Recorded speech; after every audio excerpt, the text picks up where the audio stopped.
welcome to episode 1 of Danger Sam Cooking.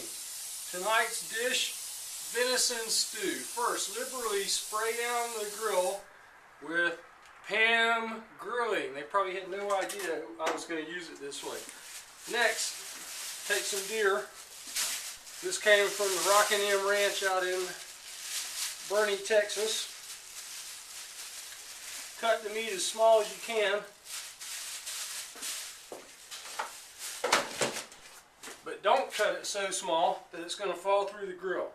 Then arrange it so there's just a little bit of space around all the meat.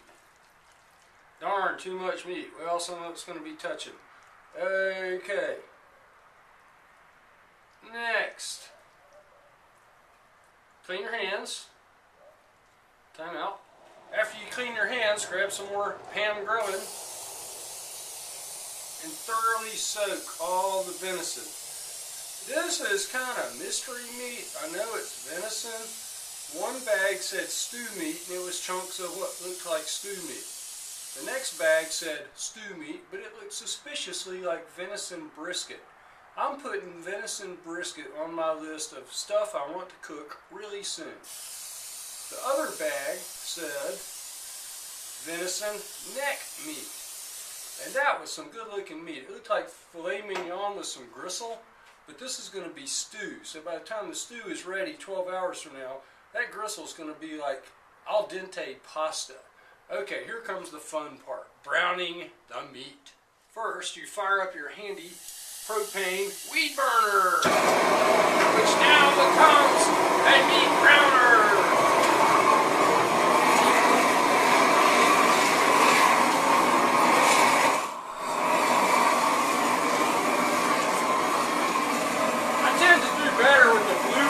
But I've heard it does better if you slowly do it with an orange flame. We're going to go back and forth. You can't really overdo it. The worst that'll happen, it'll be crispy like fried chicken on the outside and soft on the inside like a filet mignon. The first side you do till it's about half as brown as you want it.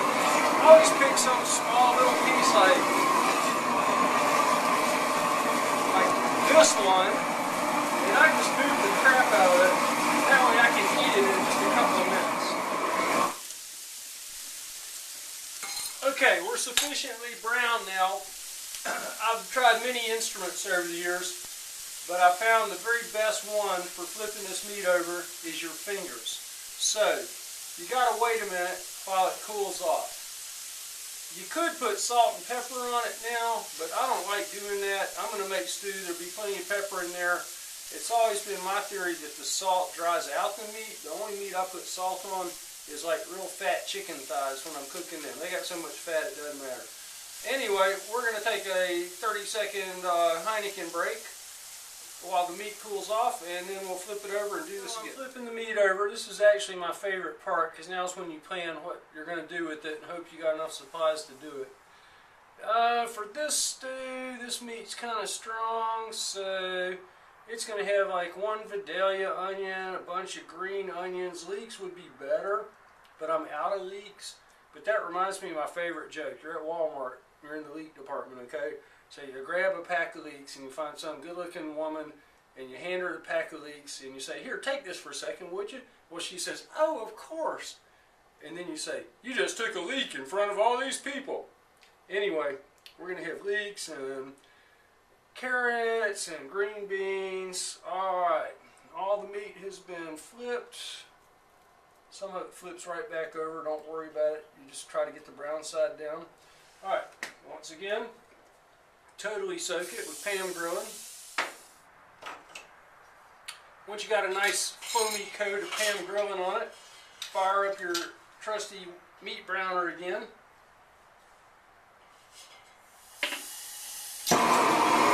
And brown away!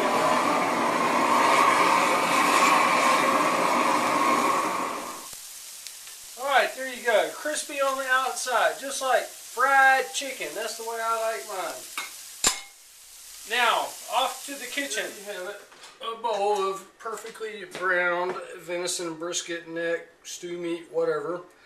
and it goes into the massive crock pot. I figure this is about 7 or 8 pounds of meat. Careful not to get burned. Alright, very good, very good. Here's the meat, as you can see, not quite covered. Here's the tea kettle. Pretty soon we'll have that all covered in simmering water. I love the beach, and I guess that's why I like sea salt, but anyway, while we're waiting on that water to boil, you put in a little bit of sea salt.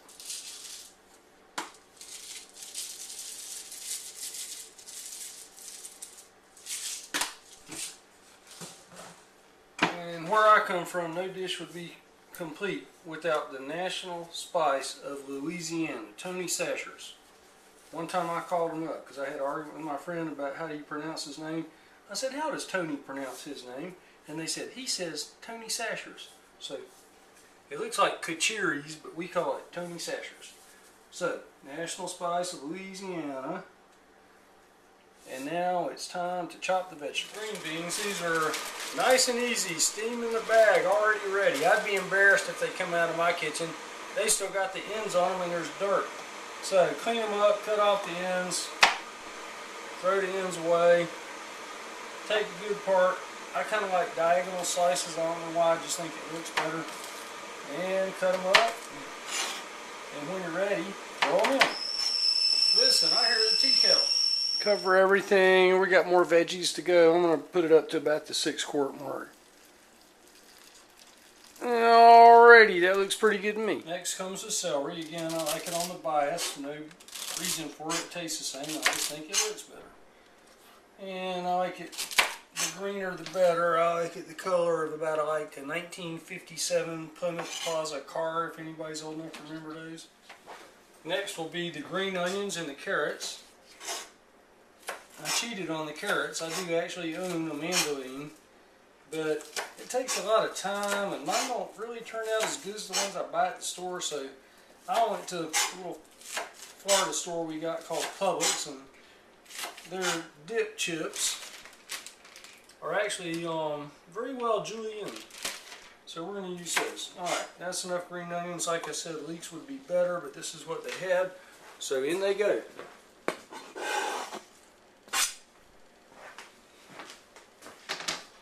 Followed by the carrots. The veggies are in. We're going to give it a light stir. At this point, traditional cooks would say, man, that's going to be rotten. You didn't use any garlic or anything like that. Well, you know, I know most people brown the meat in garlic and onions and all that stuff, but we had a Mythbusters type kitchen accident. The last time I made this dish, I had flames up to the ceiling. I've got 2nd-degree burns on my arms, my eyebrows, my face. It was not fun. So we're doing it a little different. So I'm about to brown the garlic and the onions, and I'll add that. You know, hey, it's going to cook 12 hours at 161 degrees. I think the flavors will be fine even if we didn't blow up the kitchen. This is the saute process. I do my onions kind of big. That way the people that don't like them can still pick them out. There's a ton of garlic in there, I guess about a 1/4 cup of minced. Real garlic tastes better. Tonight I'm cheating, I'm using Spice World because, hey, I got a full-time job. I have to get up and go to work in the morning. Meanwhile, I'm adding pepper. This is Sarawak, Saranac, something like that. You can get it from Penzeys, or you can just go to Williamson Brothers Barbecue in Atlanta and buy their pepper. And it's the same saute process is almost done. They're almost translucent. I would keep sauteing for some dishes, but this stew's going to cook all night. I think this will be just fine. So I'm going to open up the crock pot and throw it in. This is pretty much it. I'm stirring it. Then I'm going to set it for like 165 for all night. And it's 11 p.m. now. This will be ready to eat about 7 or 8 in the morning. I'll let you know how it turns out. 12 hours later. Breakfast is ready. Just give me a spoon. I'm going to eat the whole man-sized meat chunks. Yum!